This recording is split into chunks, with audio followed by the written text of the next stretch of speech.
Welcome, sleepless spirit. I'm your storyteller tonight, here to guide you gently into the shadows of slumber, where dreams take over and worries fade away. Before we begin, don't forget to like this video and subscribe for more bedtime tales, whispered just for you. Let me know in the comments, where in the world are you watching from, and what time is it as you listen tonight? And if there's a story you've been longing to hear, something spooky, something comforting, tell me. I'm always listening. Now, tuck yourself in. Let the darkness wrap around you like a warm blanket. It's time to let go and drift into the story. I asked to take an Uber back to my flat from downtown after midnight. A silver Honda Accord with a registration plate that began with 7G. A driver called Marcus, 4.9 stars, and other typical information was displayed by the app. When I looked up from my phone, the car was already idling at the corner, even though the wait time had said 3 minutes. I went to look through the window on the passenger side. The driver nodded at me. He was a slender man in his 40s with a baseball cap pulled down. The speed with which he had come seemed a little strange, but I chalked it up to good fortune and settled into the back seat. "Sarah." He looked at me in the rearview mirror and inquired. His gaze hovered for too long.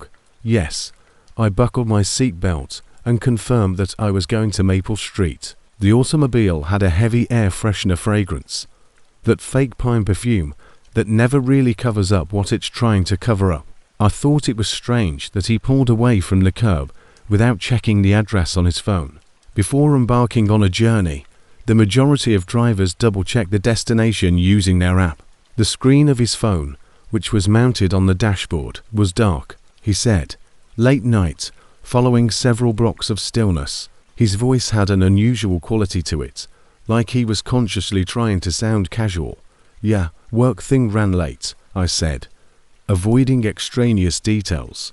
When I took out my phone to use the Uber app to track our route, an error notice appeared. "Lost GPS signal, trying to reconnect." When we came to a halt at a red light, I saw him reorienting his rearview mirror, such that it was pointing more at me than the road behind us. With the exception of the occasional car, the streets were largely deserted. The turn signal clicked rhythmically and the engine hummed, but the radio was off. He drummed his fingers on the steering wheel. He drove from downtown to Maple Street, asking, "You make this trip often?" I thought the question was odd. I muttered, "Why would he want to know my routine sometimes?" While attempting to reload the application. No GPS connection as of yet. It didn't seem right that he turned left.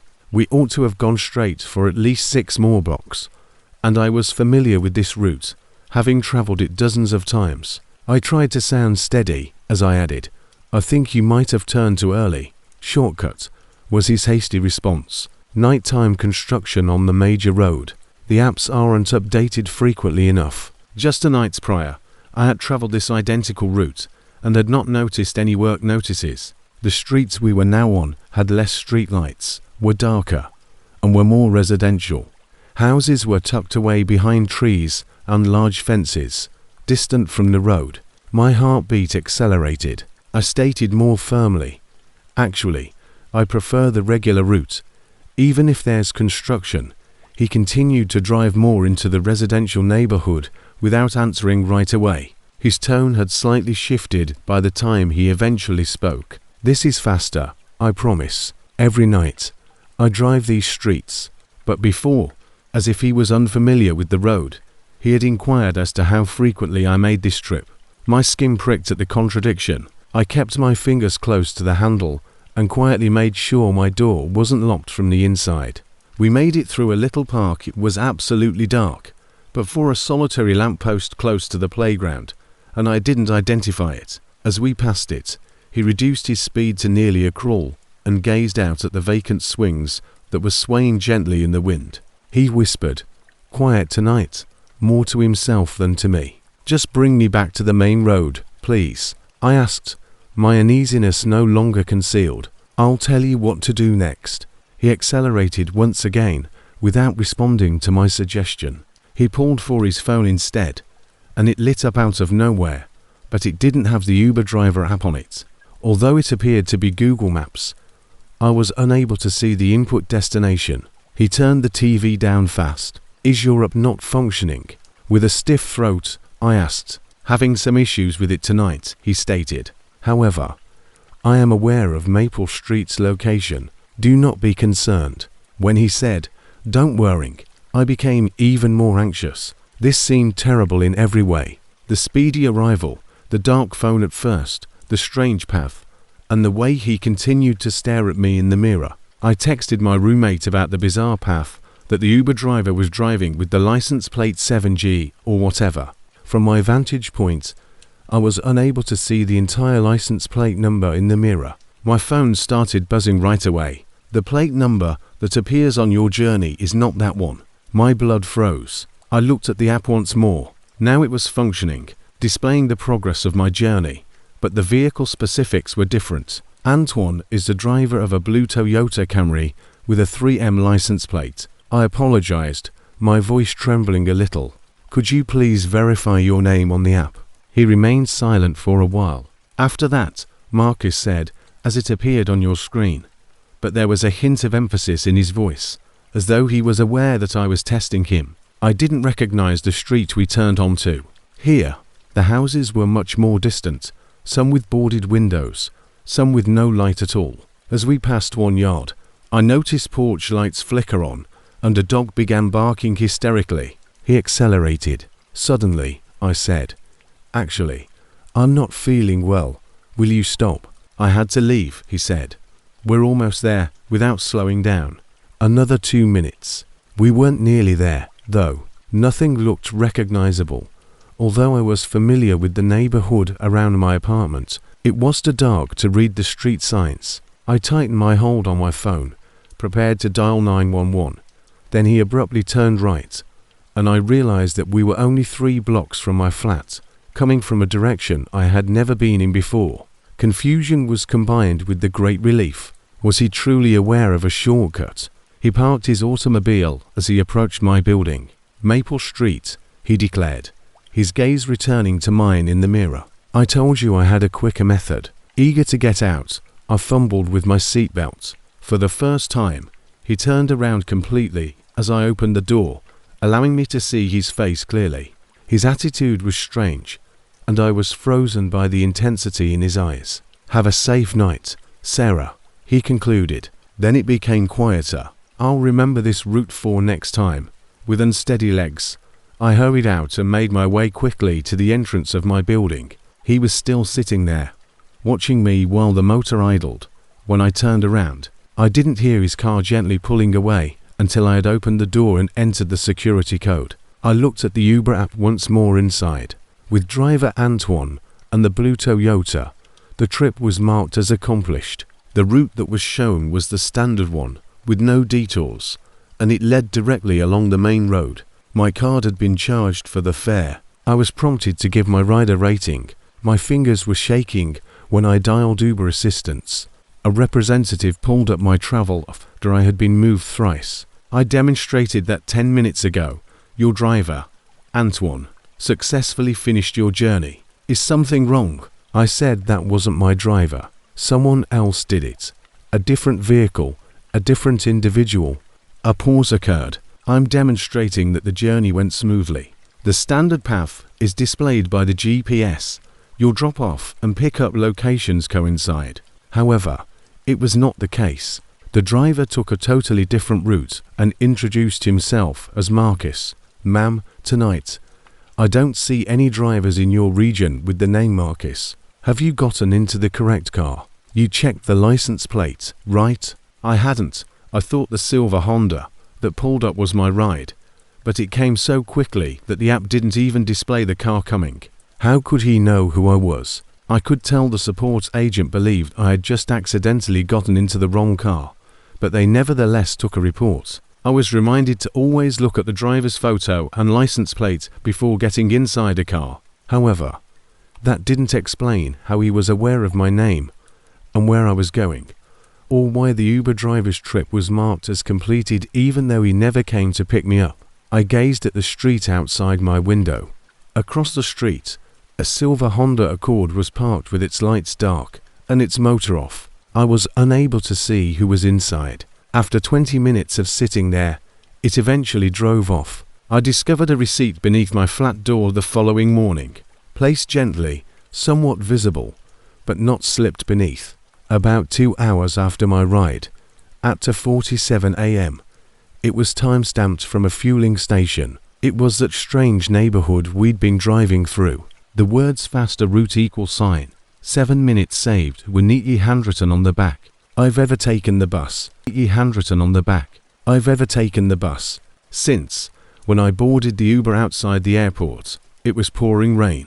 The environment was a flurry of brake lights and street lights during one of those October storms. I had confirmed everything. Matching white Nissan Altima license plate. Dimitri, the driver, has 4.8 stars. Typical traveling home from a work trip or a Tuesday night, Dimitri said. Welcome, as I sat down with my carry-on in the back seat. He was an elderly man with grey stubble who was possibly in his early 60s and weary eyes.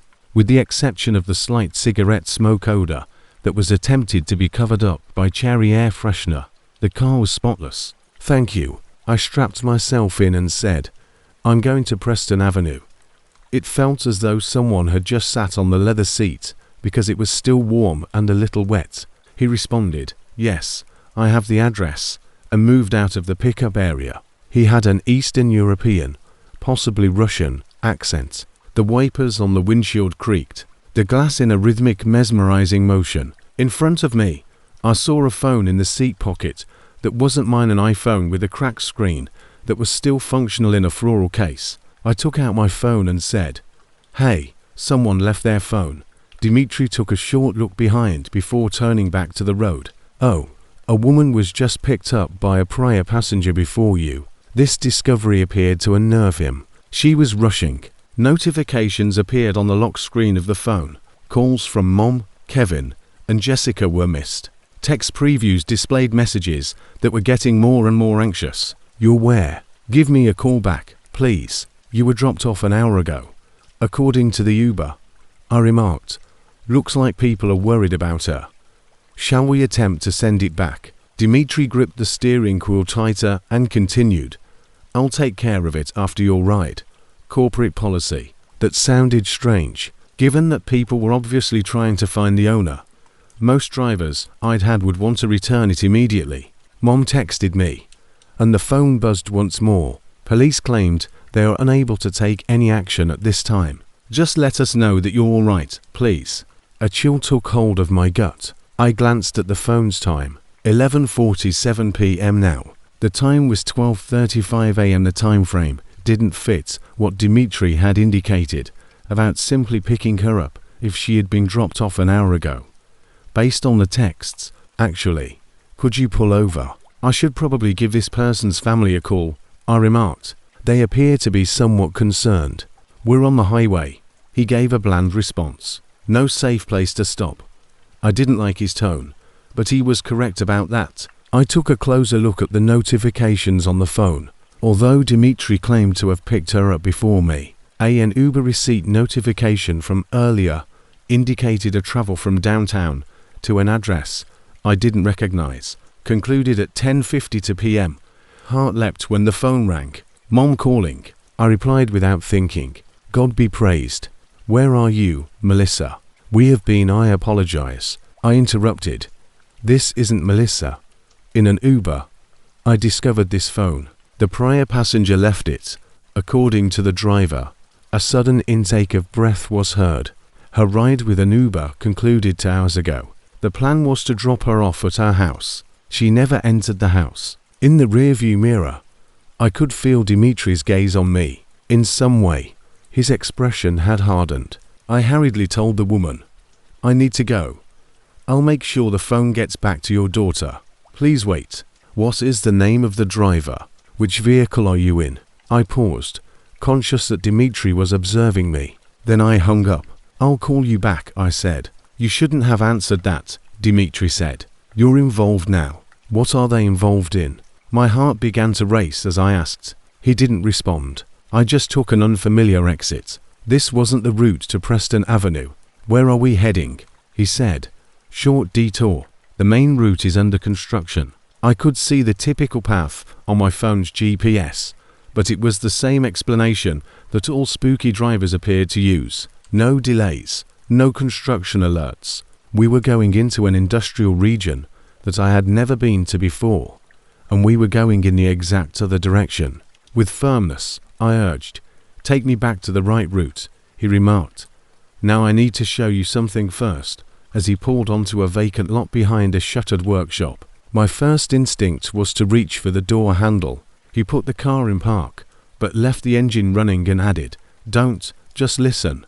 My inclination was to run, but when he turned in his seat, I saw dread rather than danger in his eyes. Melissa wasn't my passenger. That chick. On the street close to the airport pickup location, I discovered the phone. In the rain, it was simply lying there. "So why did you say that?" He looked uneasily around the vacant lot and interrupted. "There's someone watching. Ever since I picked you up, they have been pursuing my automobile. 2 cars behind the entire way. Black SUV. When I got out, they switched off. I glanced back, but the rain-soaked blackness revealed nothing. Who is pursuing you? Why?" He used both hands to touch his face. "I'm not sure." With the intention of returning it, I pick up the phone. Then, as soon as you get inside, an automobile starts to follow us. You pick up the phone. They are now aware that you possess it. This is crazy. I suggested that we visit the police. "With what?" he inquired. "A telephone. We discovered a vehicle that may have been pursuing us. They'll believe we're insane." He hesitated. "Or worse, they will believe that we were involved in the girl's disappearance." Once more, the phone buzzed. It was a tracking up notification this time. A known item shares the location of the iPhone. The phone was being tracked at the moment. "We have to get out of here," Dimitri remarked hurriedly. "Let's pretend we didn't see it." However, I was unable to do that to the frightened mother who was receiving those calls. "We're going to the police station." "That's what. I'm going to dial 911, unless you drive me there now." After giving me a lengthy look, he carefully shifted the car into gear. "It takes 10 minutes to go to the closest station." I noticed headlights flicking on in the distance as we pulled out of the lot. There was a dark SUV waiting there. It kept a constant distance behind us as it pulled out. Even Dimitri saw it. On the steering wheel, his knuckles were white. They waited. In tense quiet, we drove. Every turn and lane change is matched by the SUV. The arrival of the police station was highly anticipated. However, the SUV abruptly turned off 3 blocks away and vanished down a side street. I handed up the phone and made a report at the station. The cop claimed it happened frequently and appeared unconcerned. Misunderstandings regarding pickup times, anxious families, and passengers abandoning their phones. The owner would be contacted. After waiting for me to finish speaking, Dimitri silently drove me home. This time, no diversions pursuing automobiles. He whispered to me as he dropped me off, "You did the right thing." However, doing the right thing can occasionally be risky. I obsessively checked the news the following morning. Nothing regarding Melissa, a missing woman. I made a call to the police station. They said that the owner of the phone had received it back, that everything was all right. The case is over. However, that evening, I got a text from an unknown number. "You ought to have left it in its original location." A picture from inside an automobile was included. It showed my face lit up by the phone screen as I held it in Dimitri's backseat. The perspective was impossible, but the timestamp came from our ride. Someone standing immediately next to my door had stolen it through the rain-covered window from outside the automobile. Whoever removed it, I never saw. I never saw anyone there. Even though I blocked the number, I occasionally still worrying about Melissa if she actually forgot her phone, if she made it home, and whether that SUV had anything to do with her or something else entirely. A week later, Dimitri's Uber account was terminated. When I attempted to message him via the app, I discovered the truth. There was no explanation. Even though I continue to use Ubers, I never ever touch anything that past users have left behind. Never ever touch anything that past users have left behind. My car broke down around 2 a.m. on tomorrow Wednesday. leaving me stranded at a closed petrol station on the outskirts of town. I should have cancelled the ride when I realized the driver was 23 minutes away. My car had been removed by the tow truck, and this was the only Uber that was taking riders. According to the description, Carl, a 5-star driver, was operating a black Chevrolet Suburban, one of those enormous SUVs with room for 7 people. It's an odd pick for an Uber, but beggars aren't allowed to make decisions. I saw the automobile symbol on the app creep toward me while I waited beneath the flickering canopy light of the petrol station. The anticipated time of arrival kept shifting. 20 minutes, 18, 22 again. The driver's route was strangely roundabout, with needless detours through residential areas. At last, the vacant lot was illuminated by headlights. The window rolled down as the Suburban arrived. Carl didn't resemble his profile picture at all. This motorist appeared to be at least 50 years old, with a full beard, whereas the app depicted a clean-shaven man in his 30s. Even though it was dark, he donned sunglasses. "You, James?" he inquired, sounding as though he had been smoking 4 decades. I paused. I had no other choice, and was miles away from home, but everything felt strange. "Yes, I am that person. Join in."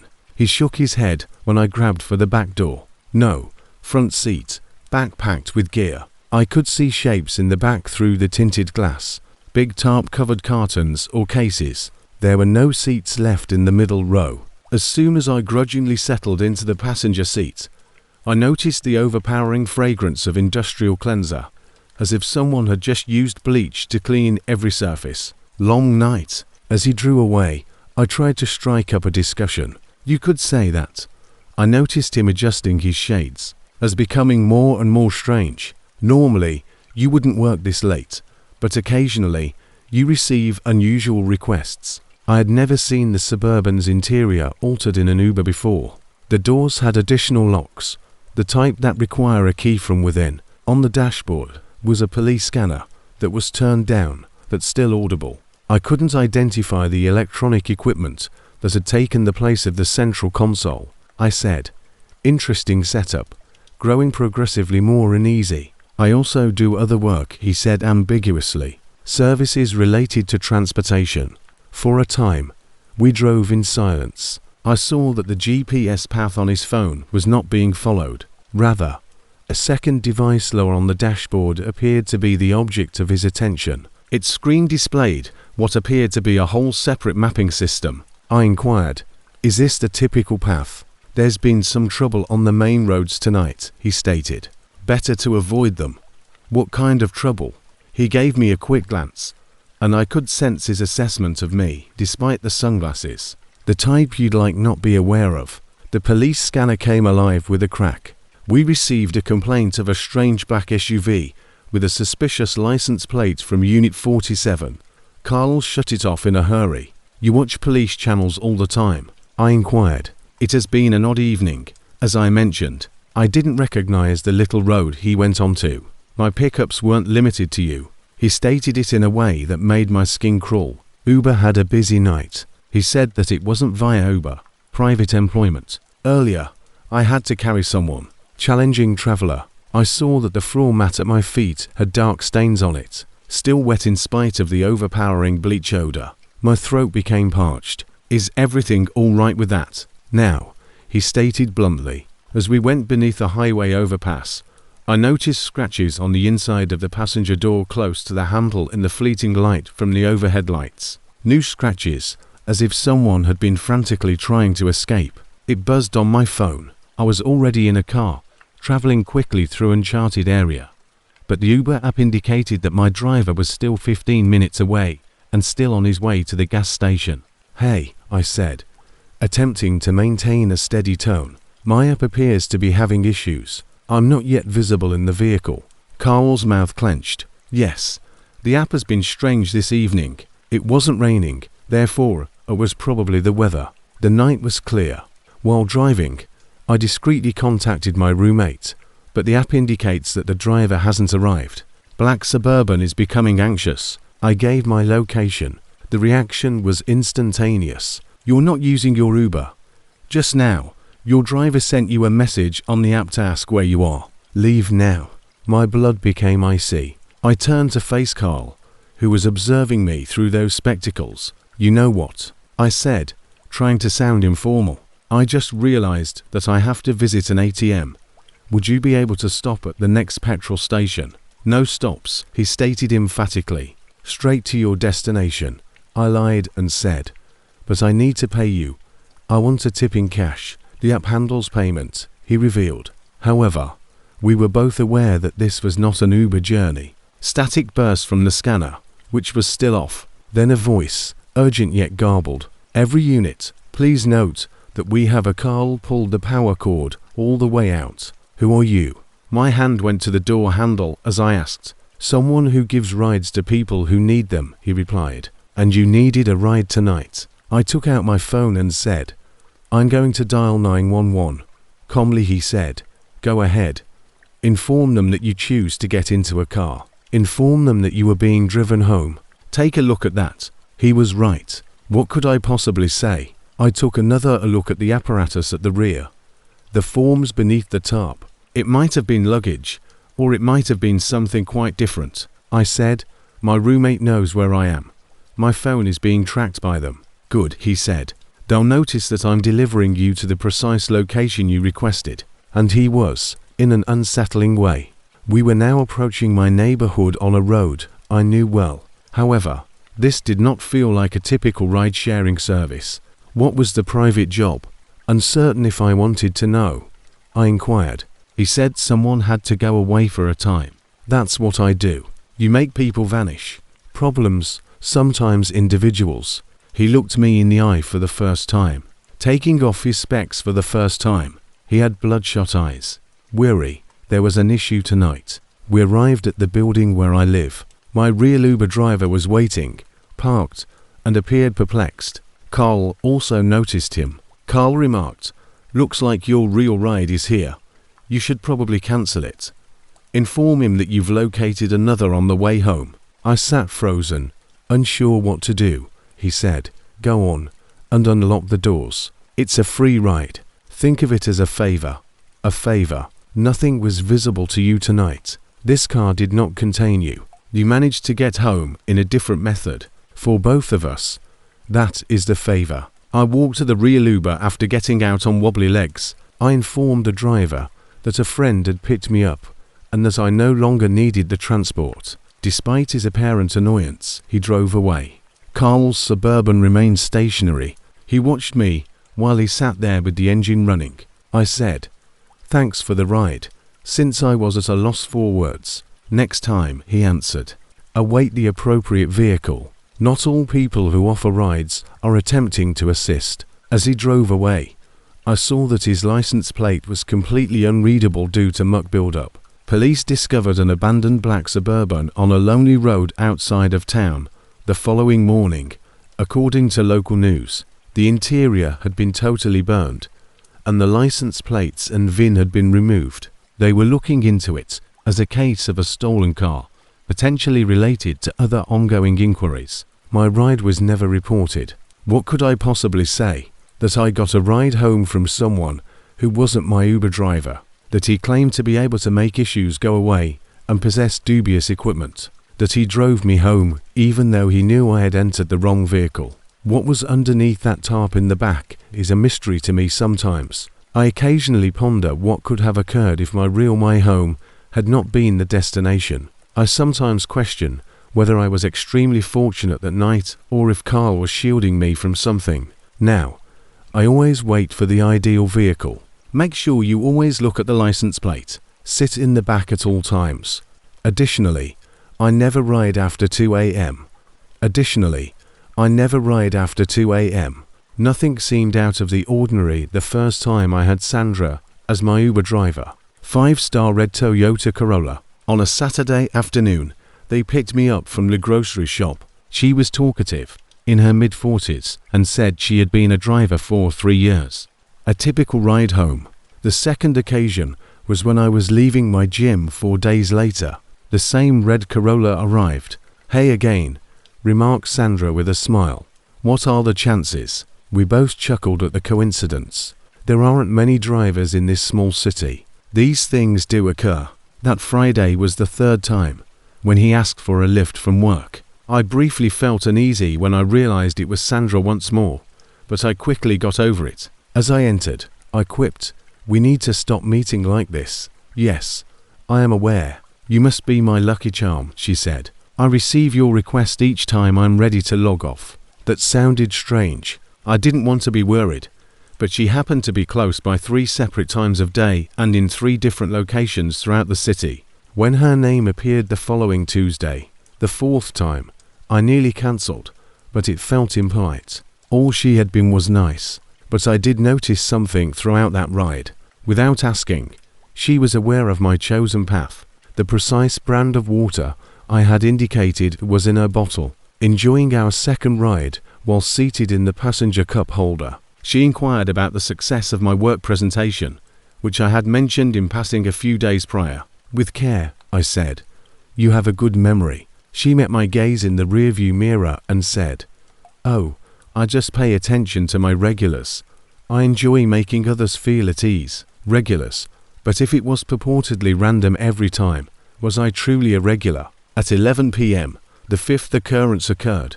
Departing from a friend's home in a neighborhood I didn't often frequent. My pal resided miles away from my normal locations in a peaceful suburb. My stomach fell when Sandra's Corolla pulled up. As I paused by the entrance, she remarked, "It's nice to see you here." "Yeah. How do you always happen to be around?" It sounded strange, but she laughed. "The algorithm. I guess it knows we're a good match." She said things that made me shiver during the voyage. "Oh, this is near where your friend Katie lives, right?" I had never mentioned Katie to her. "Try the new Thai restaurant on 5th. You adore pad Thai. I know that." She and I had never talked about culinary preferences. "How are you aware of all of this?" With a tense voice, I asked. "Oh," she remarked carelessly. "You must have mentioned it. I encounter a lot of travelers. Occasionally, I make mistakes." However, she wasn't being dishonest. Everything was true. It took me a week to start using Lyft. No problems. Always a different driver. Then one night my phone died, so I had to call Uber on my work phone. Distinct email address, distinct account, and distinct pickup place. Sandra arrived. "Small world," she muttered, clearly disturbed, as I climbed in. "Without your typical pickup location, I nearly didn't recognize you." "This is becoming strange," I stated bluntly. Her smile wavered. "I'm just carrying out my duties. You can always give me a low rating if I'm making you uncomfortable." However, it was the problem. She has always been kind, professional, and accommodating.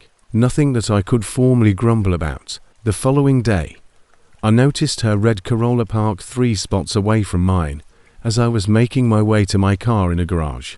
Turn off the engine. There is nobody inside. It was only a coincidence, I told myself. There are many red Corollas. However, it had vanished by the time I returned from lunch, only to reappear to rows over when I left work. For 2 weeks, I didn't ask for any rides. I drove my own vehicle everywhere. Got a ride from a friend. After that, I had to go home from the mechanic since my car required repairs. I used a service I had never used before to summon a standard taxi. Paid with cash. A red Corolla drove gently through the parking lot while I was waiting at the mechanic's. It made to full circles before heading off. I received a text from an unknown person that evening. "Number: I haven't recently seen you on the app. I hope all is okay." I didn't answer. An hour later, the next SMS arrived. "Your sunglasses from last month are still with me. You left them in the rear seat." Sunglasses were never left in her car by me. I had never abandoned anything. A package arrived at my door 2 days later. Just my name in neat calligraphy. No delivery label.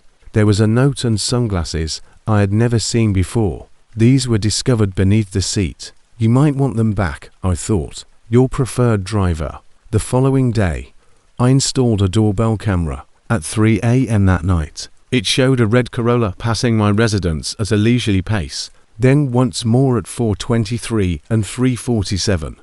The video was too dark to make out the driver or license plate. I contacted Uber customer service, They claimed that without proof of real misconduct, they were powerless to take any action. On public streets, drivers were permitted. It's possible that the texts were misinterpreted.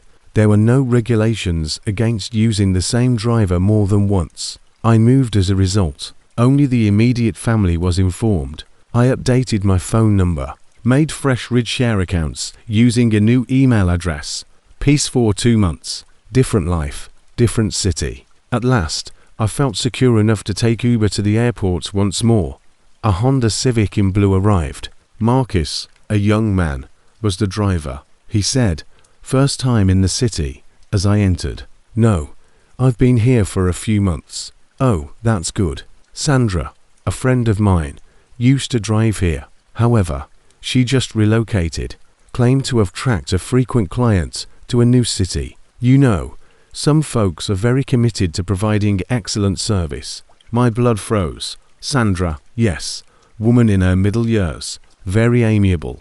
When I first started, she trained me. She actually texted me yesterday to let me know that she was returning to the area. Stated that she hopes to get back in touch with some of her favorite travelers. I requested that he drop me off at a hotel other than the airport. Reserved a car hire. I took a car 2 hours away to another airport. 6 months have passed since then. I no longer use ride-sharing. I always maintain my car fully fueled, mastered basic maintenance, and purchased a dependable vehicle. Since then, I've relocated again. I noticed a red Toyota Corolla with an Uber sticker in the windshield last week, while strolling through a parking lot. It all began in a different state, hundreds of miles away. It was parked in front of the leasing office from my apartment complex. That night, there was a message beneath my windshield wiper. 5 words, not signed. 5 stars for devoted clients. Next month, I'll be moving once more. I'm not leaving a forwarding address anywhere this time. I'm overreacting, according to certain people, that everything is based on miscommunications and coincidences, that Sandra was simply an exceedingly amiable motorist who had the regrettable tendency to arrive at inappropriate times. They didn't see the pictures, so perhaps they're correct. My old email continued to get notifications from the doorbell camera I had set up at my previous residence. Motion was captured on camera at the front door. The camera would record someone standing there, facing the door, without knocking or attempting to enter, every few evenings between 2 and 4 in the morning. The person was never fully seen because it was either too dark or too far away. However, an automobile was barely visible in the background of one picture taken the night before I remotely disabled the camera. A Toyota Corolla in red. Disabled the camera. A Toyota Corolla in red. The sole reason I went with Uberpool was to cut costs. Splitting the fare looked wise because it was a 40-minute commute from the convention center to my accommodation beside the airport. One additional traveler would be sharing the ride. According to the app, not a huge deal. On schedule, the black Hyundai Elantra arrived. As I climbed into the back seat, the driver, a quiet man named Rodney, hardly gave me a glance, softly playing classical music through the speakers. A woman in her 30s, seated behind the driver in a business suit, was the other passenger already there. She nodded courteously and went back to her phone. Rodney continued, 1 more pickup, then 2 drops, as he moved away from the curb. His voice sounded robotically monotone. After 10 minutes or so of driving, we pulled over at an office building. I anticipated seeing another business traveler on their way to a hotel similar to ours. Rather, a man in faded trousers and a blazer entered next to me. He had a harsh, chemical smell in addition to the stench of stale cigarettes. He only had a black rucksack, which he held tightly in his lap, and no luggage. "Evening," he said, his eyes icy but his voice kind. Both I and the woman muttered, "Greetings." The new passenger's name and destination were not verified by Rodney. Just got behind the wheel. I observed that we were moving toward the industrial neighborhood and away from the airport area. My app indicates that the woman should have been dropped off first. We continued in the wrong route, even though she was closer. The woman looked up from her phone and said, "Pardon me, I believe we're headed in the wrong direction." Rodney interrupted, My hotel is back near route optimization. Have faith in the system. I heard something clink in the new passenger's seat as he moved. Backpack, akin to glass bottles colliding. He saw me staring and gave me a smile that fell short of his eyes. We went into a place I had never seen before. The street was lined with abandoned warehouses with damaged or dark windows. There are no other vehicles nearby. The woman was quickly tapping on her phone, most likely sending a location message to someone. I'd like to get out here. Actually, I'll find a different transportation. No pauses aside from destinations. During shared rides, Rodney mentioned corporate policy. The man next to me chuckled softly. Calm down, buddy. We're all heading in the right direction. But I shuddered at the way he stated it. In the window's reflection, the woman looked directly into my eyes, and I could tell she was also afraid. She showed me the screen of her phone in a subtle way. The Uber app displayed an error notice as she was using it. No GPS signal. The identical thing appeared on my phone. We were in a dead zone of sorts. Between two warehouses, Rodney turned into an alley. He said, "Shortcut," before anyone could inquire. The woman said, "This isn't a shortcut to anywhere," in a terrified, piercing voice. "Now stop the vehicle." Rodney continued to drive farther into the tangle of industrial buildings without answering. I caught a glimpse of what appeared to be rope and multiple tiny bottles filled with clear liquid as the man next to me unzipped his backpack a little. The man said in a conversational tone, "You know, the trusting nature of humanity is funny. Enter a stranger's vehicle merely because an app instructs them to do so." The door handle was in the woman's hand. "This is abduction. Let's go," the man said. "No one is keeping you. No locks are on the doors." I gave mine a try. He was correct, it parted. However, we were traveling through an industrial wasteland at 30 miles per hour. There was no real way to jump out. The phone rang for Rodney, not the notification sound on the Uber app. A real phone call. He responded using Bluetooth. "Yeah, we're almost there, to packages, as we discussed," he said. "Parcels." The woman and I looked at each other in fear. The speaker's voice actually said, "Change of plans. The places were compromised. Let go of the cargo and exit." Rodney applied a forceful brake smash. We all staggered ahead, saying, "Everyone out. Ride's over." I began, "But we're nowhere near out," he yelled, displaying his first emotion of the evening. The woman and I hurried out right away. The other traveler took his backpack, was slung over his shoulder. As he exited, he gave me a wink. Maybe at a later date. We were left standing in an alley between deserted buildings as Rodney peeled away. Whistling, the other traveler strolled in the opposite direction. The woman grabbed my arm and shouted, "We need to run. Now." In the distance, we rushed toward what appeared to be a big road. Our phones continued to lack a signal. I could hear automobile engines starting up behind us, reverberating off the walls of the warehouse. Several cars. When we eventually came to a roadway with lights, we stopped a passing vehicle. We were able to call 911 using the old driver's phone. We reported that an Uber driver had left us. What could we actually say, though? That despite our expectations, nothing negative happened. That a spooky traveler had odd objects in his suitcase. Despite taking our statements, the cops appeared doubtful. The Uber system no longer had Rodney's vehicle or profile. The ride seems to have been finished normally. We both made it to our destinations without any problems. The normal fare had been charged to us. I gave the woman my number and we parted ways. A week later, she sent me a text message that included a link to a news story. The police had discovered an abandoned warehouse with signs of unusual activity in the same industrial district. No one was arrested, despite the presence of chemical equipment, shackles, and what they said were materials indicating intended criminal behavior. When they got there, the warehouse was deserted. She provided me a screenshot from a local social media group as well.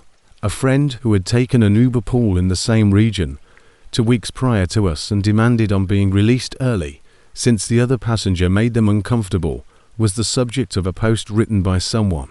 After some hesitation, the driver finally obeyed. The suspicious passenger's description was exactly the same as that of our third rider. I have no idea what was in those bottles, what parcels represented, or what was supposed to happen that night. What if the plan hadn't been altered by the phone call? I'm not sure if Rodney was complicit or only carrying out orders from someone else. I now exclusively ride alone. To save money, stop sharing. I do wonder, though, if it makes a difference. If you were selected as a package and they wish to locate you, does writing by itself truly have an impact? I saw him once more last month, the third traveller. He was in the back seat of what appeared to be another ride-sharing vehicle, and I was in a standard Uber that had stopped at a red light. He had that same black backpack next to him, and he was staring at his phone. Then he gave me the same icy smile as he gazed up straight. I could tell he was using the Uber app in the middle of the ride when he held up his phone. The signal became green, and the driver withdrew. However, I looked back the rest of the way to make sure we weren't being followed by that automobile. No, it wasn't. However, I had a notification on my phone when I arrived home. Through the Uber app, I received a message from a driver that I was unaware was possible. It's good to see you again. Perhaps we'll ride together again soon. I couldn't take a screenshot of the notice before it vanished. There was no record of any driver messaging me. According to Uber support, every time a shared vehicle comes up to the curb, I still glance in the back seat for a man with a black bag and icy eyes. I haven't seen him again yet. However, I think about that night every time I walk by that industrial area and come across an abandoned warehouse, and I ponder how close we were to becoming whatever packages were intended to be. Ever since I got into the car, the driver had been acting strangely. According to the app, Tom was driving a white Mazda CX-5 when he kept looking at his phone, which displayed many apps open, including what appeared to be WhatsApp, an Uber, messaging app, and something else I was unable to pinpoint. He swiftly swiped away the messages that appeared every few minutes. As we made our way from the train station to my flat, I tried to strike up a discussion by asking, "Busy night?" Tersely, he said. "Last ride. My last passenger is you." It was merely Friday at 8 p.m. calling it quits too soon, particularly when I didn't push it.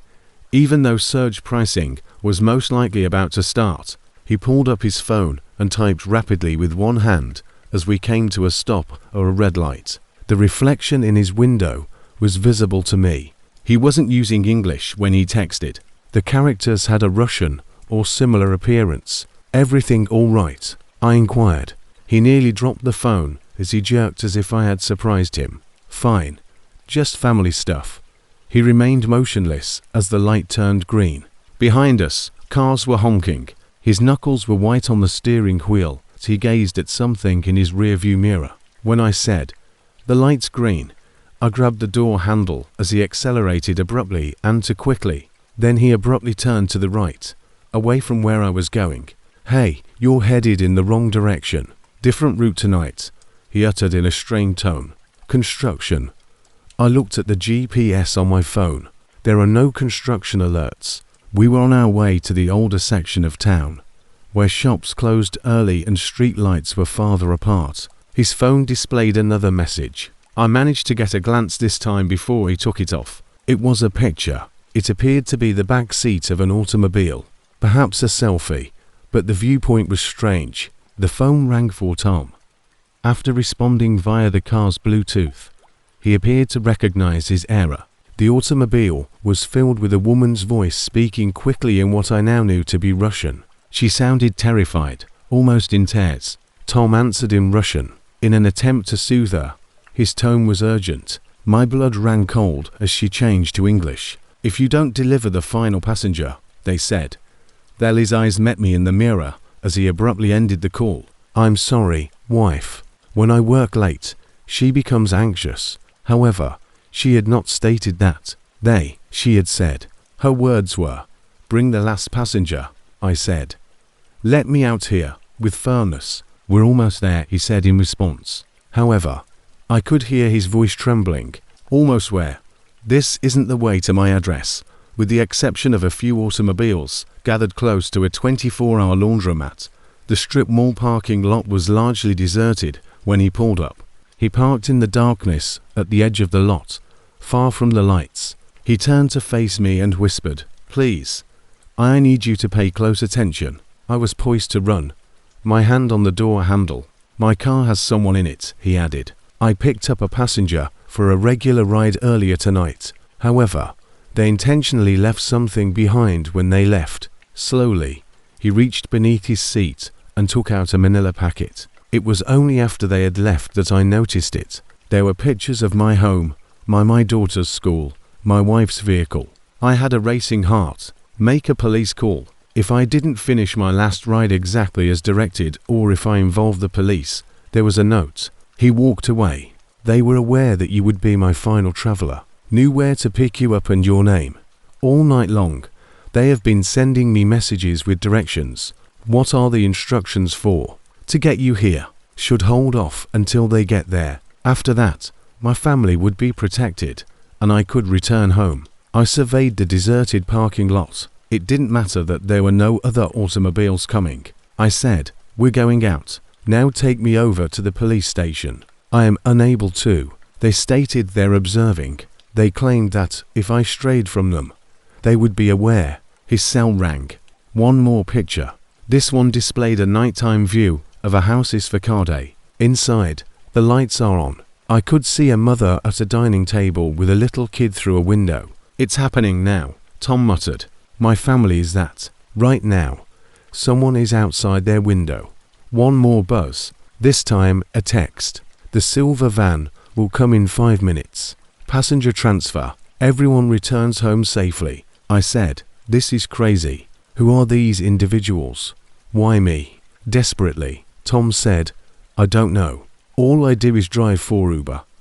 I have no idea why they want you or why they choose my car. But please, if you flee, the parking lot will be swept by spotlights." A silver van, moving slowly, pulled up. There were no license plates on it. I told Tom, "Don't do this. Get in your car and go. Dial 911. Your family will be all right. All they want to do is frighten you. You're unaware of that." Now he was crying. "You have no children. You're not understanding." About 50 feet away, the vehicle came to a stop with its motor running. Black tint was applied to the windows. No one left. Once more, Tom's phone rang.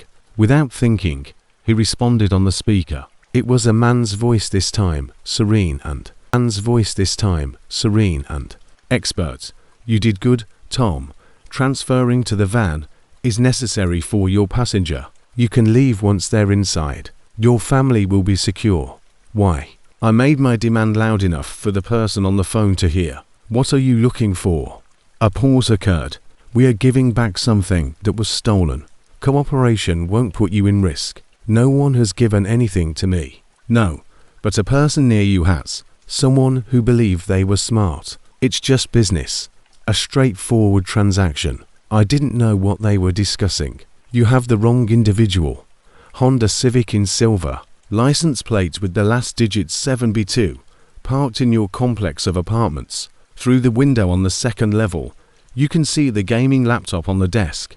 Put an alumni sticker from Boston University on your water bottle. Shall I go on?" They had been following and observing me.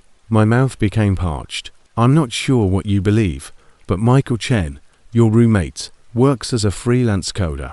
He accessed systems he shouldn't have, took a job he shouldn't have, and downloaded files that are not his own.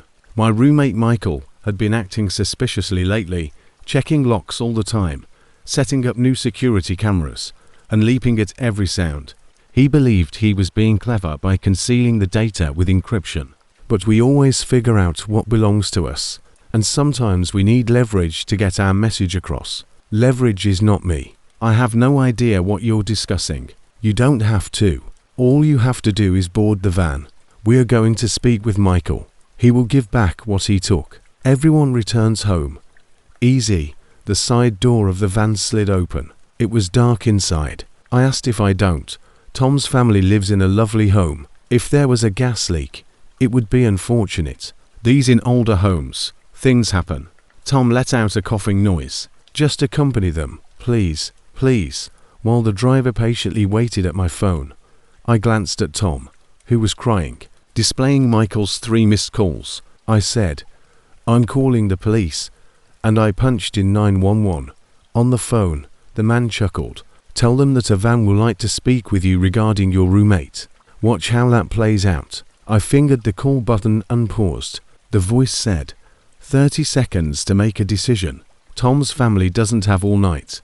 I considered Michael's recent actions, his new hairstyle, and his paranoia. It was real. Whatever he'd gotten himself into, it had now located me. Tom and his family will be there if I accompany you. Secure. They never again see or communicate with us. I turned to face Tom. "Give your phone to me." Confused, he handed it over. I sent a message to my own phone and 3 other contacts, taking pictures of the vehicle, the parking lot, and everything else I could see. This is what to look for if something were to happen to me. After that, I exited the Uber and made my way over to the van. "Wise," replied the voice on Tom's phone, "but needless. This is merely a discussion." I stopped at the door of the van. I could see 2 dark-clothed males inside. Professional looking, more like corporate security than thugs. According to one, "Your roommate has 12 hours to return the files. Until then, you'll be our guest. Safe, comfortable, but just short-term insurance." I looked back at Tom. "Return home. Ignore this incident." There was no need to repeat it to him. He pulled out of the parking lot with his Mazda, making a decision that wasn't really a decision. I stood there with 1 foot in the van and 1 on the ground. The man inside said, "Tick-tock." I entered. The door closed smoothly. The van expertly and gently moved away. They did not restrain me, but they did take my phone. We spent perhaps half an hour driving. They offered me water, were courteous, and stated that this was regrettable but necessary. Then, in a quiet street, they suddenly stopped and let me out. Plans changed.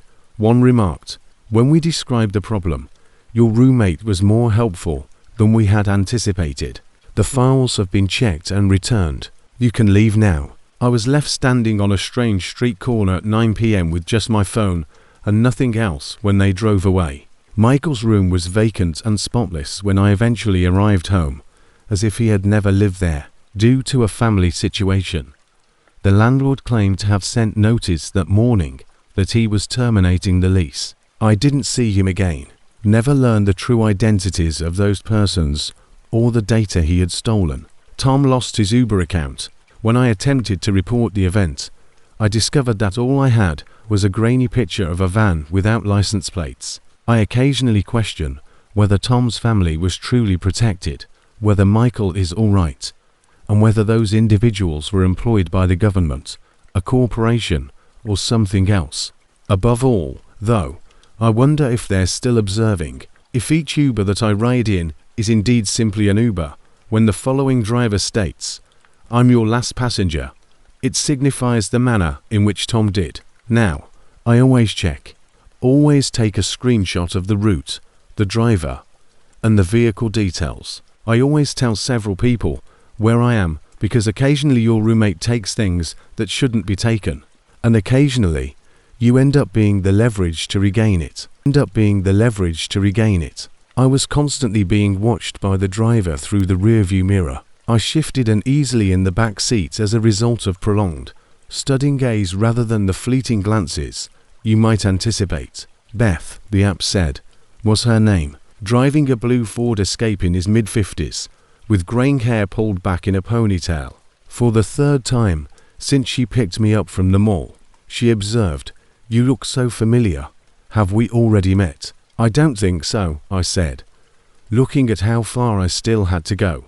12 minutes. She repositioned the mirror, tilting it closer to me. "No, you are someone I know from somewhere. Are you employed here?" I answered incoherently, not wanting to divulge any private information. Sometimes, she completely spun around in her seat to look at me when we came to a halt at a red light. She had intense, almost desperate eyes. "What's your mother's name?" "I apologize, Mother. What is her name?" I just stared at her because the question was so abrupt and intrusive. "That is, I'm not comfortable disclosing that." As the light changed, she turned around again, but her hands were shaking on the steering wheel. Apologies. I used to know someone who looks exactly like you. For a few minutes, we drove in silence, but she continued to peek at me. Then, while driving, she took out her phone and quickly browsed through things before being forced to put it down due to traffic. I said, "Please pay attention to the road," as she abruptly pulled into a petrol station. She remarked, "I need to show you something. Just a minute, please. I would much rather simply go to my destination." "Please," she said, her voice breaking. "I've been thinking about showing you just one picture, so I haven't slept for 3 days. I didn't instantly leave, even if I should have." She opened her phone and displayed to me a photo of a young woman, most likely in her early 20s, grinning at the camera. She reminded me of myself. It wasn't me, but it had the same facial shape and hair color. Beth stated her name was Emma. I had a tense daughter. I was cold. I cautiously said, "I'm sorry for your loss. I'm not Emma, though." She claimed to know that, but her eyes betrayed her. Emma simply disappeared 3 years ago. She never arrived home from work, even though she was taking an Uber. Although the driver claimed to have dropped her off, she never entered. As my discomfort increased, I sympathized with you. That's awful, but according to the police, she most likely fled. 23 years old, with a nasty breakup and considerable debt. They gave up after 6 months. Now she was crying. However, I am aware that anything occurred. A mother is aware. I grabbed the door handle and said, "I really have to leave. Hold on." She took hold of my arm with unexpected vigor. "When is your birthday? Give me up." She let go of me, but as I attempted to open the door, she blocked it with her body. "Tell me when you were born, please." Emma would now be 26. "You appear to be around 26. I took out my phone and said, "I'm going to dial 911. March 15th, she uttered rapidly. "Is March 15th your birthday?" Yes, it was. My veins felt like ice. "How did you?" She pointed to my wallet, which had partially fallen out of my purse, and added, "I can see your driver's license." Emma would be the same age and have the same birthday. Birthdays are shared by many people. This is, does your left shoulder have a scar? When Emma was 7 years old, she had one in a bike accident. I did have a scar from a childhood fall off a swing on my left shoulder. I wasn't going to tell her that, though. I said, "You're frightening me. Let me out, please." She followed me out, but she stepped aside. "I'm not insane. I am aware of how this appears. However, you might be amnesia and loss of memory. It occurs. Lindsay is my name. Lindsay has always been who I am. I have a family, parents, and a whole life apart from you. Are you able to demonstrate it?" She inquired. "Could you give me the name of your first pet, where you attended primary school, and your mother's maiden name?" The strange thing was that I couldn't at that very moment.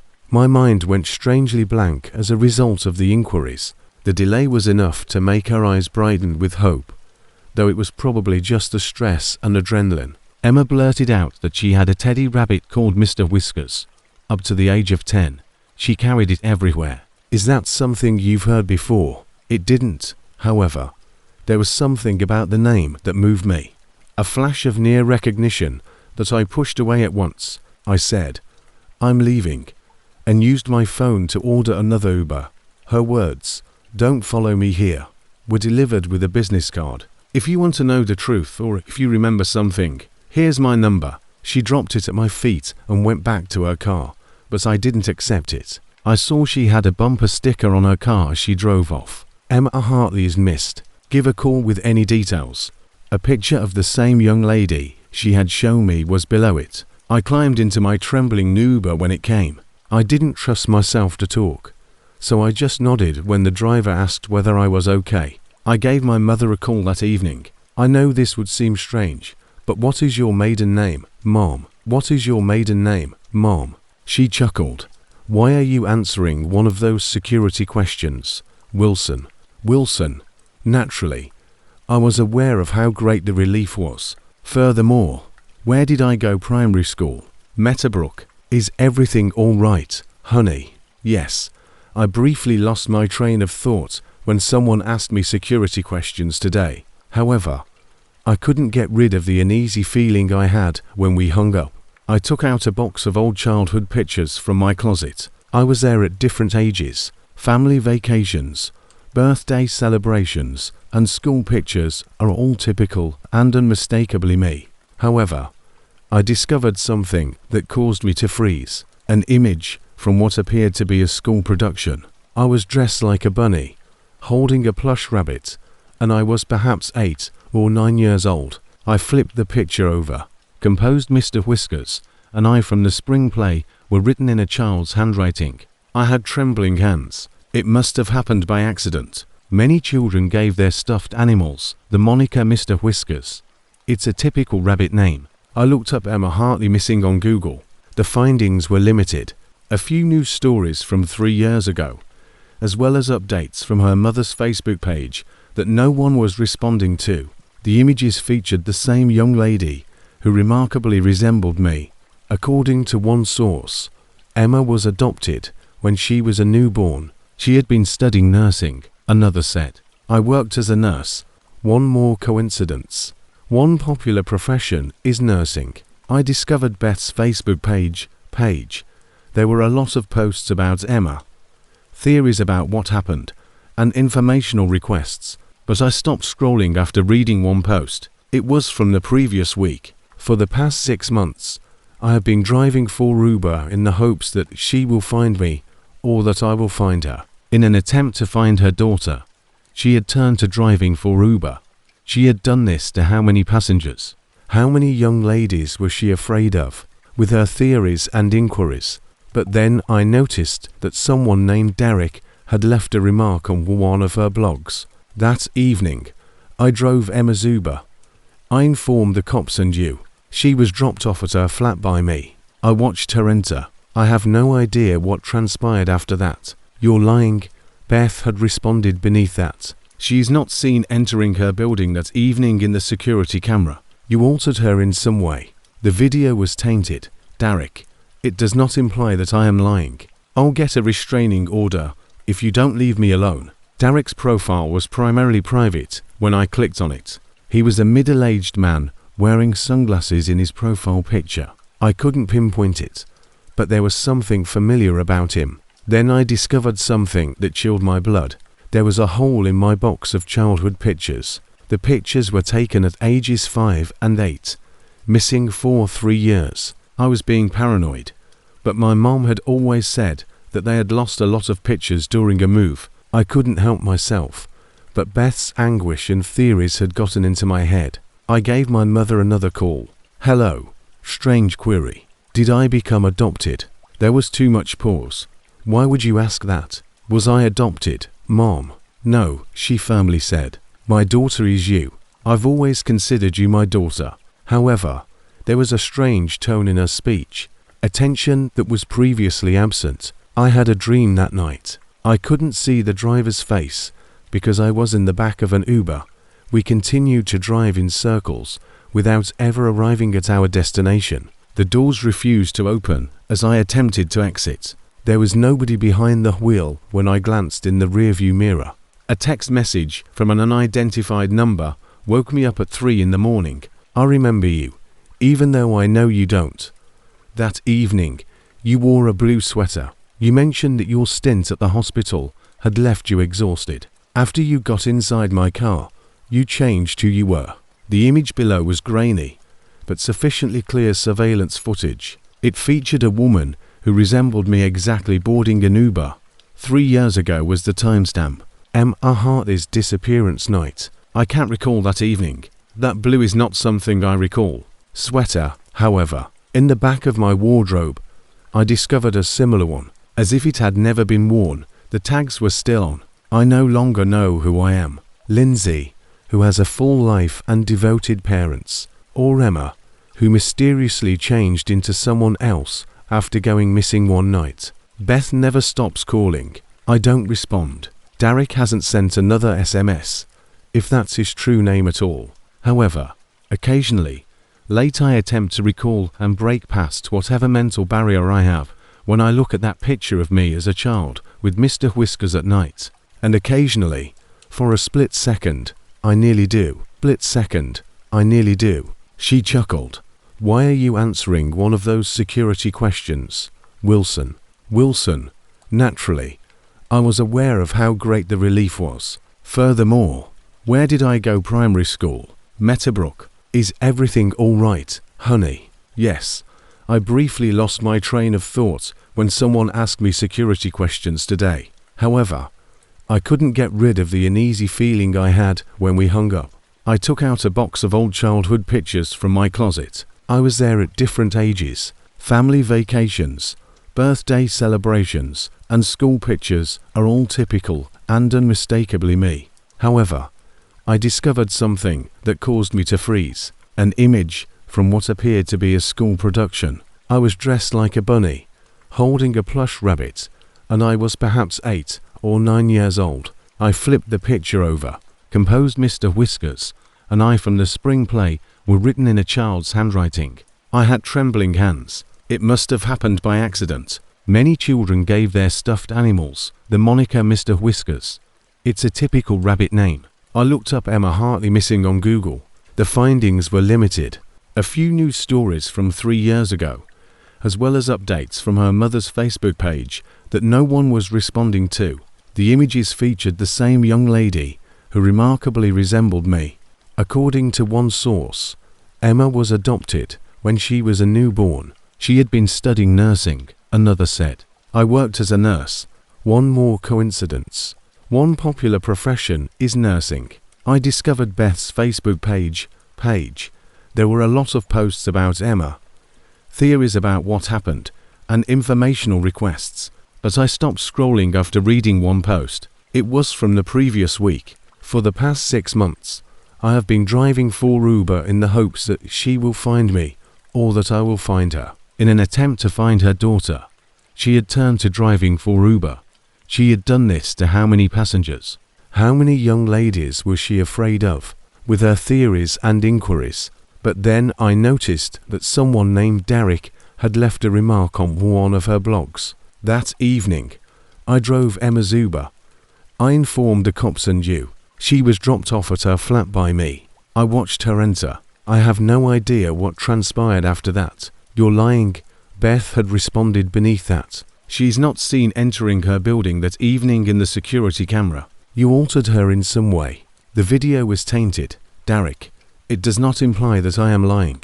I'll get a restraining order if you don't leave me alone. Derek's profile was primarily private when I clicked on it. He was a middle-aged man wearing sunglasses in his profile picture. I couldn't pinpoint it, but there was something familiar about him. Then I discovered something that chilled my blood. There was a hole in my box of childhood pictures. The pictures were taken at ages 5 and 8, missing for 3 years. I was being paranoid, but my mom had always said that they had lost a lot of pictures during a move. I couldn't help myself, but Beth's anguish and theories had gotten into my head. I gave my mother another call. Hello. Strange query. Did I become adopted? There was too much pause. Why would you ask that? Was I adopted? Mom. No, she firmly said. My daughter is you. I've always considered you my daughter. However, there was a strange tone in her speech. A tension that was previously absent. I had a dream that night. I couldn't see the driver's face because I was in the back of an Uber. We continued to drive in circles without ever arriving at our destination. The doors refused to open as I attempted to exit. There was nobody behind the wheel when I glanced in the rearview mirror. A text message from an unidentified number woke me up at 3 in the morning. I remember you, even though I know you don't. That evening, you wore a blue sweater. You mentioned that your stint at the hospital had left you exhausted. After you got inside my car, you changed who you were. The image below was grainy, but sufficiently clear surveillance footage. It featured a woman who resembled me exactly boarding an Uber. 3 years ago was the timestamp. Emma Hartley's disappearance night. I can't recall that evening. That blue is not something I recall. Sweater, however. In the back of my wardrobe, I discovered a similar one. As if it had never been worn, The tags were still on. I no longer know who I am. Lindsay, who has a full life and devoted parents. Or Emma, who mysteriously changed into someone else after going missing one night. Beth never stops calling. I don't respond. Derek hasn't sent another SMS, if that's his true name at all. However, occasionally, late I attempt to recall and break past whatever mental barrier I have when I look at that picture of me as a child with Mr. Whiskers at night. And occasionally, for a split second, I nearly do. Asterisk, I looked at my phone once more. 11:48. It was only a minute. What are you looking for? I repeated my question. When someone understands they are stuck and is powerless to escape, I want to observe what occurs. His body continues to drive even after Kevin figured it out an hour ago. You can't leave even when you're starting to figure it out. Still locked. I anxiously tugged at the door handle. Now, Kevin was mumbling to himself. Please stop. Over and over. Stop, please. Stop, please. The voice went on to say that the lovely thing is that you appear to be taking a typical Uber ride to everyone else. You're on your way, according to the app. Normally, your location is updated. What would you say if you dialed 911 at this moment? That your driver consistently fails to make turns. That's not a crisis. They were correct.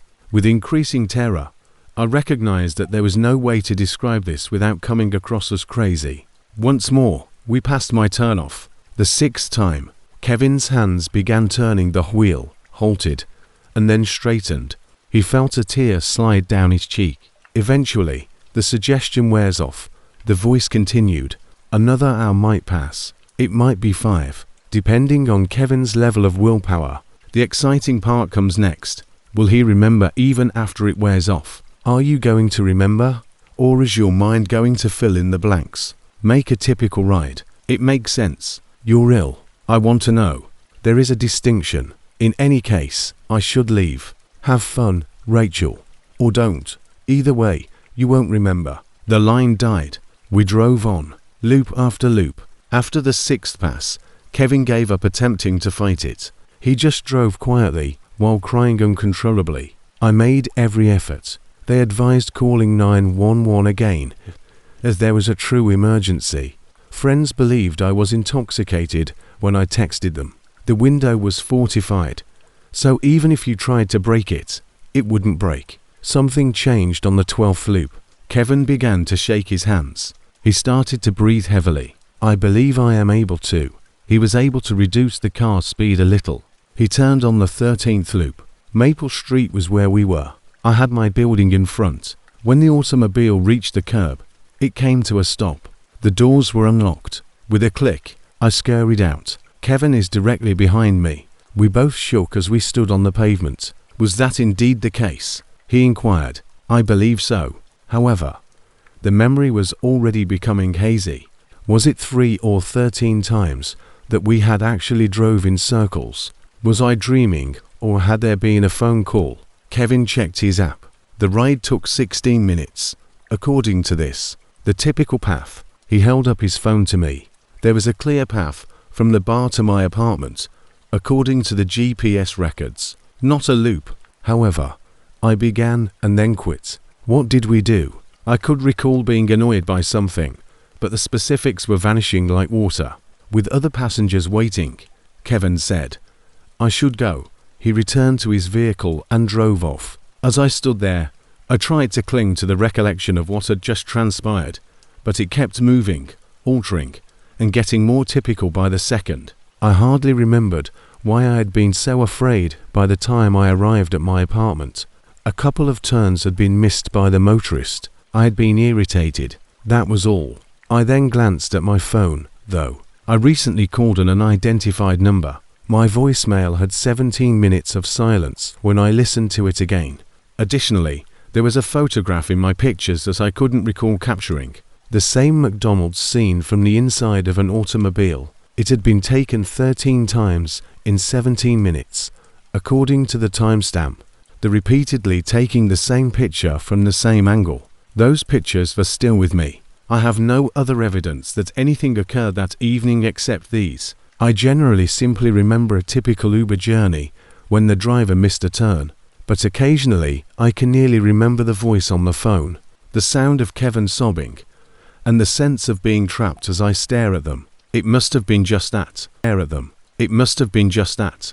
The driver in the app photo wasn't the one that picked me up. I saw right away. The driver was a white man in his 40s, but the app displayed Denise, a young black lady. But the same automobile, same license plate, silver Prius. I paused at the entrance. I said, "You're not Denise." He gave an apologetic smile. "I'm Mark, her husband. I'm filling in for her tonight since she's sick." Sometimes it does. The account's under her name in order to obtain insurance. Although it sounded realistic, there was a strange feeling. Nevertheless, the next available Uber was 20 minutes away, and I was already running late for my trip. Reluctantly, I answered. The app should show who's actually driving. Yes, I am aware. Uber makes it really difficult to add more than one driver, so we constantly intending to address it. I believe he pulled away from the airport where my apartment complex is located. Terminal B. I hadn't said which terminal to him. Yes, it was on the app, but I felt worried that he already knew. Yes, Terminal B for a few minutes. We drove in silence. He kept looking at his phone, which was mounted on the dashboard, but angled so that I couldn't see the screen.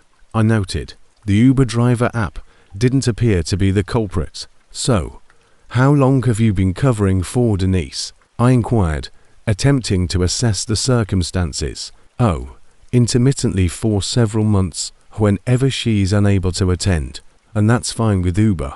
He looked in the mirror at me. "It's her account, as I mentioned. Same vehicle, same service. Nothing was harmed."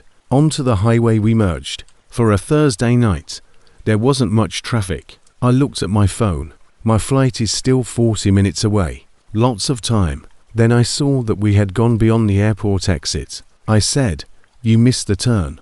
"Construction," he said hastily. "The main entrance has been shut up. The north entrance must be used. 3 days ago, I took a plane out of this airport. No construction had taken place. No signs were visible to me. Only began today. It hurts, but there's nothing you can do." I opened my phone and navigated to the airport's website. Construction and entry closures are not mentioned. My heartbeat accelerated. Really? Could you just loop back and take the next exit? Despite the construction, I like the main entryway. It's totally blocked, I promise. It's quicker this way. We were beginning to now further away from the airport. In the distance, I could make out airplanes, but we were moving away from them. "Look, you must now turn around. Calm down. 5 times a day, I travel this path. I am aware of my actions." The Uber app displayed an error notice when I attempted to verify our route. "The driver is not online." Re-establishing contact. Suddenly, I said, "Your wife. Can I speak with her?" To Denise, "Remember, she's unwell. Most likely, asleep. Just a brief phone call to confirm that you are indeed her husband." He gripped the wheel more tightly. "That is quite offensive. Here, all I'm trying to do is make a living. Then stop and release me onto the freeway. It's not secure." We turned onto an unidentified exit that led to an industrial neighborhood with warehouses and vacant lots. "Not the way to any airport entry, for sure," I said. "This isn't the way to the airport." My hand on the handle of the door. "Yes, it is. Entrance to the north. The airport is now south of us, as I mentioned. We're heading in the wrong way." He didn't answer, simply continued to drive farther into the industrial area. I hesitated before taking out my phone to dial 911. How would I respond? That my Uber driver said he was filling in for his wife, who was ill, that he was traveling a path I was unfamiliar with. My phone then rang. Denise, an Uber driver, was listed on the caller ID. I responded right away. "Hi there. Hello, this is Denise. Your Uber driver is me. I'm at where you're supposed to be picked up, but I can't see you." My blood froze. "What are you saying? I'm in your vehicle." "No, ma'am. I've just reached the address. The silver Prius appears on the app." I glanced at the driver. His face was unreadable as he watched me in the mirror. I wanted Denise and the man to hear me say, "I'm going to call the police. So I did. Ma'am, what's going on? Denise's voice was worried. Are you saying you're in a car you think is mine? Silver Prius, license plate ending into Q7, I said. A pause occurred. Before I renewed last month. That was my former license plate. My old plates are being used by someone. Ma'am. Abruptly, the man stopped on a dim side street. Calmly, get out, he said. Denise said, Mum, do not get out. With urgency. Tell me your location. Right now. I'm phoning the police. However, I was unable to inform her of my location. I had no idea. We were encircled by shadowy structures and deserted lots in an industrial region. I uttered, get out, he said again, turning to look at me. Your ride's over. Stay in the car, assisted Denise. If at all possible, lock the doors. The police are en route. The sound of the man's laughter made my skin crawl. You think you're safer in here with me than out there? He showed me the screen of his phone, and taking it out. The Uber app wasn't the cause. It was a GPS tracker of some sort that displayed several dots traveling throughout the city.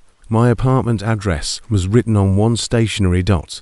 Where do you live? He said softly. I am aware that you live on the 3rd floor alone. I am aware that every Thursday you fly for work. I am aware that you always ask for a ride 45 minutes prior to your flight. It's incredible what people discard.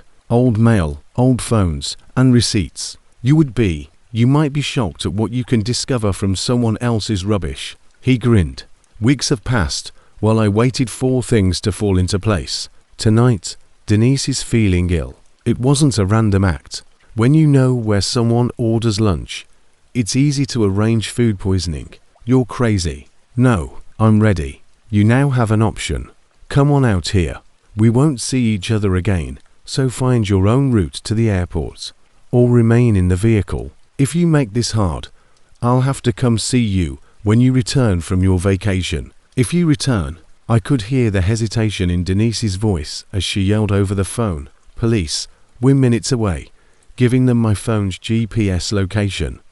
Nor did she know a precise location. I took a look around. The street was deserted.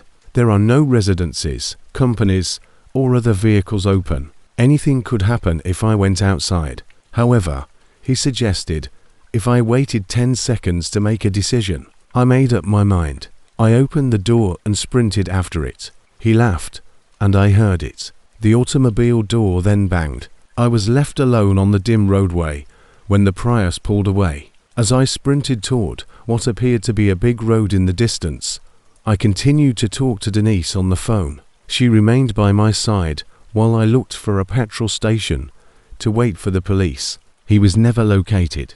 A few kilometers away, the car with the old plates was left unattended.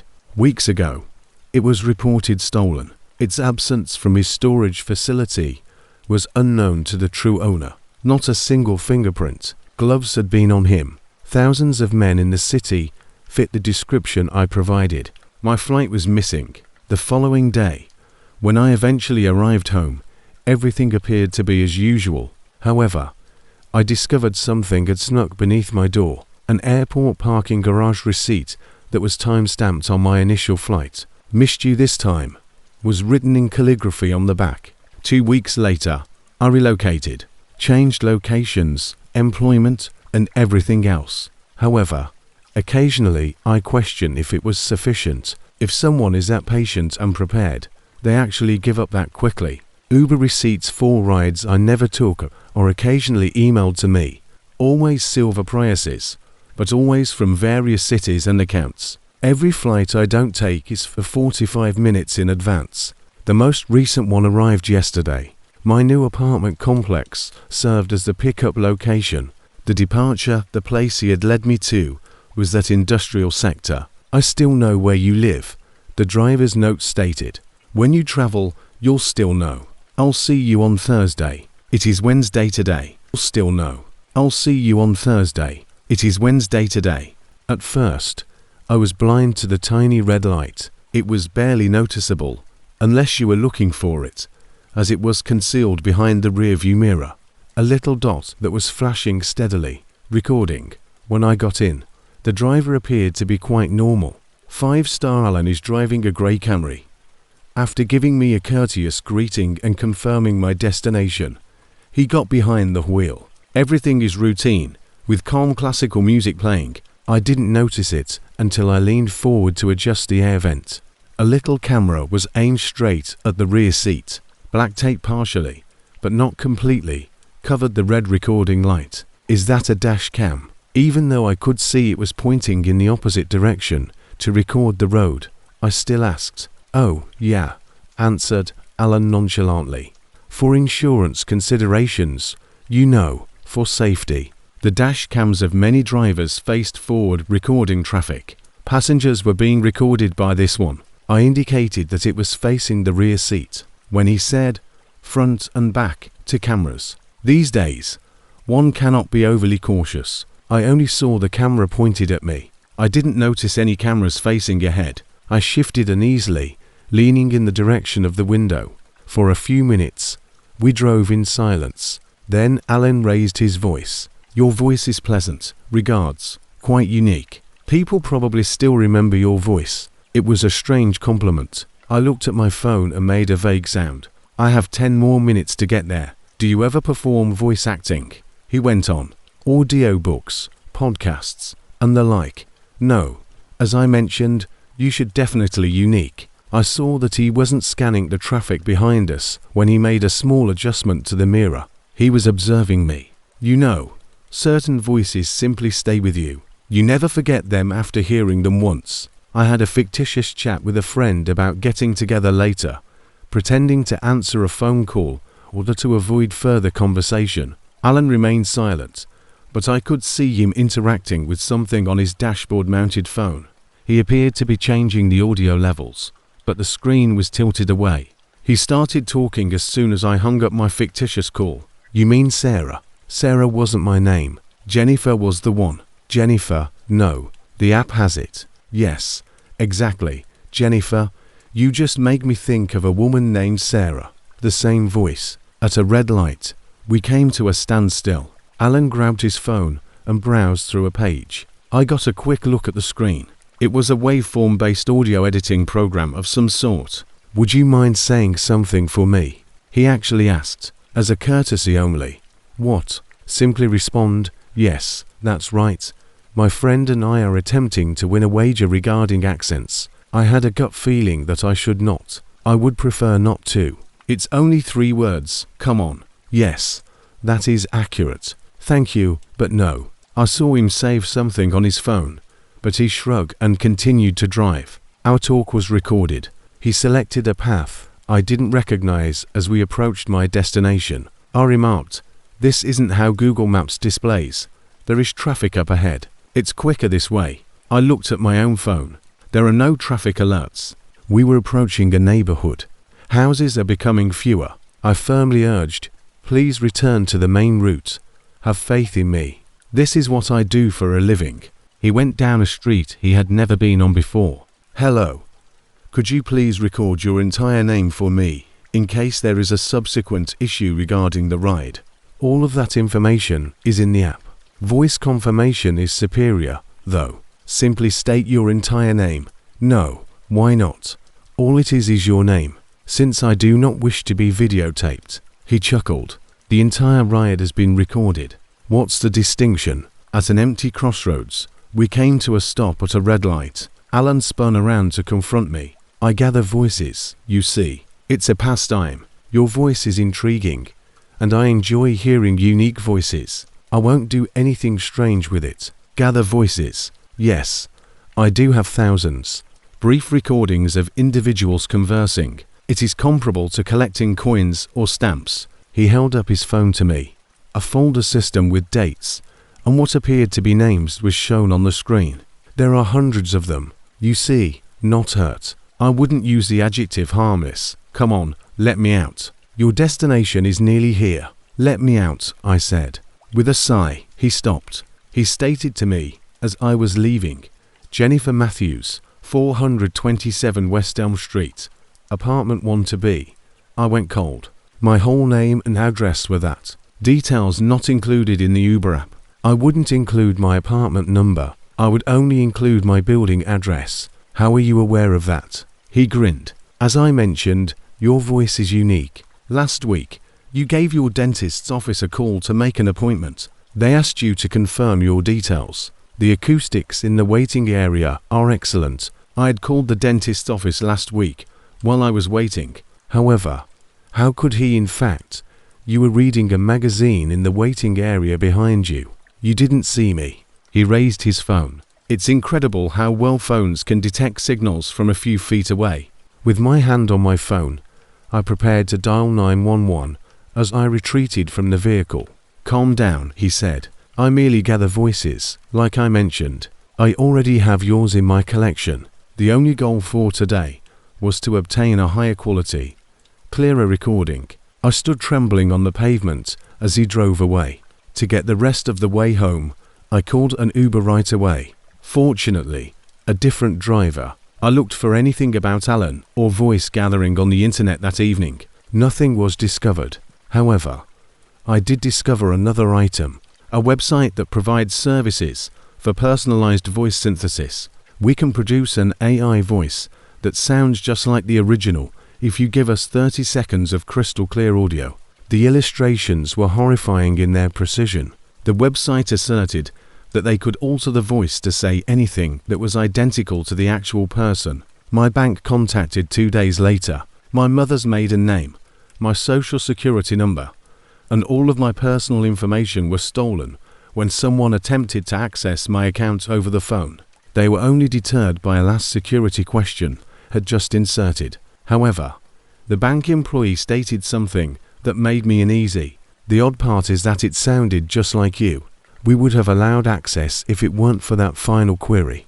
To provide additional protection that doesn't rely on voice verification, I contacted all of my services, switched banks, and updated my phone number. I still occasionally receive voicemails, though. My own voice conducting talks I never had, saying things I never said, and agreeing to things I never agreed to.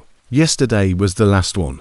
The voice was mine, undeniably mine, and it said, "Yes, Alan, you can come over. Apartment 1 to be 4825 is the door code." My door code is at, was the code for my door. I made the change right away. However, this is what keeps me up at night. I kept that code from Alan. Never told anyone out loud. I just typed it. This implies that he has been observing me for a lot longer than that day at the dentist's office, or that he is an extremely skilled guesser. Next week, I'm moving far away, paying cash for everything, and if I can, I'll use a false identity, though I know it might not make a difference. My voice is in him, and possessing someone's voice could be all you need in a world where speech recognition is seen as secure identification, and so much can be done over the phone. My phone calls occasionally, and when I hear my own voice responding to my response, talking to someone who knows when else was recorded. The caller ID is consistently bogus and different. I no longer respond to unfamiliar numbers. If I can prevent it, I avoid public speaking. Additionally, I never ride Uber by myself, because Alan continues to drive, record, and otherwise gathering. Additionally, I wonder how many other versions of me he has made, and what they all say about me. Versions of me he has made, and what they all say about me.